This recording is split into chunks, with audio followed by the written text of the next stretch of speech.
Hello, everyone. Chip Paul here. Wanted to talk to you guys a little bit about the endocannabinoid system. I want to give you an overview of what this system really is and kind of how it works. And, we'll do this, let's say, in light of Women's Health Month. So, this is Women's Health Month. So, if you're a lady out there and you have some issues, then again, likely the solution to your issues is going to be found within the endocannabinoid system and somewhere in what I'm going to describe for you now. So let's describe this system. And again, it's fascinating that this system isn't taught to a level that it should be really in every school, in every major university, in every high school. This system should be taught. That's how important it is. Okay. So first of all, let's do the breakup. We got to break things up. So we have to break medical marijuana from the endocannabinoid system. Okay, so medical marijuana is a good way to attenuate, to affect the endocannabinoid system, but it certainly is not the only way. And it kind of works in a similar way. We all know we have an endorphin system, right? So we have an endorphin system, and morphine is a way to impact that system and cause change in that system. In a similar way, we all have an endocannabinoid system, and cannabinoids are a way to impact that system. But that is not the way that the system naturally and natively works. Anything with a spine, and in fact, there's even bacteria we're discovering now that have an endocannabinoid system. A mitochondria has a, CB1 neuroreceptor has an endocannabinoid system. So this is pretty ubiquitous to almost all life, but we certainly can say all life with a spine. So anything with a spine has an endocannabinoid system, all right? And you don't see, cats and birds and lizards, smoking marijuana, right? Or using cannabinoids to affect this system. So how does it work? If we make this separation and we break apart cannabis from the endocannabinoid system, now how does the system work? Well, it works really interestingly by dietary fats. And this is what I really want to walk you guys through, because this applies to everyone. It doesn't just apply to marijuana people or, cannabis people or whatever. This applies to everyone. And it also applies to your dog and your cat and your bird and your lizard. And again, anything that you have with a spine. So because we don't understand this system and we don't really understand how we work, we abuse ourselves every single day with dietary inputs, okay? And in particular, omega-3 and omega-6 fatty acids. So that's the big thing that we need to change for our health, just generally in our diet, is we need to balance O3 and O6 fatty acids. If you're a woman, okay, and this is Women's Health Month, and part of why we're doing this, you break down omega-3 fatty acids in a different way than I do as a man. So I can't remember if it's more EPA or DHA right off the top of my head, but you ladies probably know. Some will probably put it in the comments. But ladies will break down ALA, alpha linolenic acid, into EPA and DHA in a different ratio than what males do. And it's because you need it for your reproductive and all kinds of stuff. None of us are eating enough omega-3s. So, that's part of the problem right now. But anyway, as we eat these dietary fats, saturated fat will build several different types of endocannabinoids. Monounsaturated fat will build several different types of endocannabinoids. Omega-3 fats will build at least nine different types of endocannabinoids. Omega-6 fats will build a similar amount, almost 9 different endocannabinoids. So every type of fat other than short chain fats that we don't care about because bacteria make those, but these fats that we're supposed to eat that are in our food sources, got something in my eye, sorry about that are in our food sources are the things that create endocannabinoids. So as soon as saturated fat hits our intestinal lumen, it begins building endocannabinoids associated with saturated fat. As soon as omega-6 hits our intestinal lumen, it builds anandamide, which is our main guy. So all of these guys are super important. So if we're not getting the right dietary fats, so again, if I could give you, let's say, a biscuit, here you go, eat this dietary fat biscuit. So if I could give you a biscuit that had the perfect amount, the perfect ratios of dietary fats in it for whatever you're trying to configure your body for. And again, we'll talk about that in another thing, but let's say I give you the perfect amount to set a right as a, an inflammatory, anti-inflammatory balance point. So I really want you to kind of configure that way. So I can give you a biscuit that has the perfect amount of fats that you can eat. And as you eat that biscuit, again, what happens is as soon as those fats hit your intestinal lumen, they start making all these different endocannabinoids that are going to tell your hypothalamus hippocampus, man, that guy just ate a perfect biscuit. And you don't have to do much else past that. Right now, the way that we eat is we eat all this crap and processed stuff and way more omega-6s than omega-3s.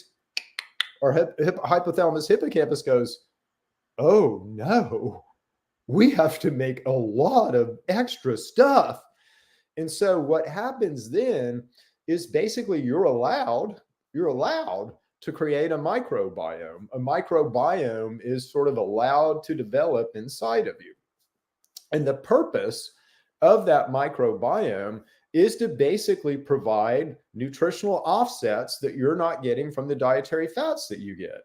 And how does this happen? It happens through short chain fatty acids. So propionic acid, butyric acid, a lot of these type of short chain fatty acids are built in our gut by bacteria, and they help us do things like build an immune system if we're not getting the dietary fats that we need. So, for instance, omega-3 fats help us deflame. So they're kind of our anti-inflammation thing.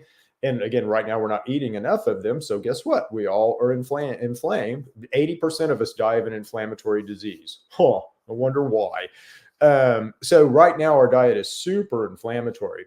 And again, the way that this system works, it's built around omega-3 and omega-6 fatty acids. So if I'm eating more omega-3 than omega-6, I'm going to kind of have an anti-inflammatory first reaction in how I deal with things, right? Because our bodies are big reactionary things. Fight or flight is a reaction, and I touched a hot stove is a reaction, right? So our bodies are all coiled up like these springs, ready to react. And will react under, certain stimulus, right? So inflammation, TLR4 or Wnt pathway or whatever. So we'll react down to inflammatory stimuluses. But this spring is wound by omega-3 and omega-6 intake. And right now we're winding our spring super duper tight by the amount of omega-6s we're eating over omega-3s, okay? So ladies, if you want to help your family and yourself, begin to look at omega-3 and omega-6 fatty acid balance in your nutrition, in what you're feeding yourself and others. Because right now we're at this 1 to 40, and we just set this super inflammatory spring that is really hard to dial back, right?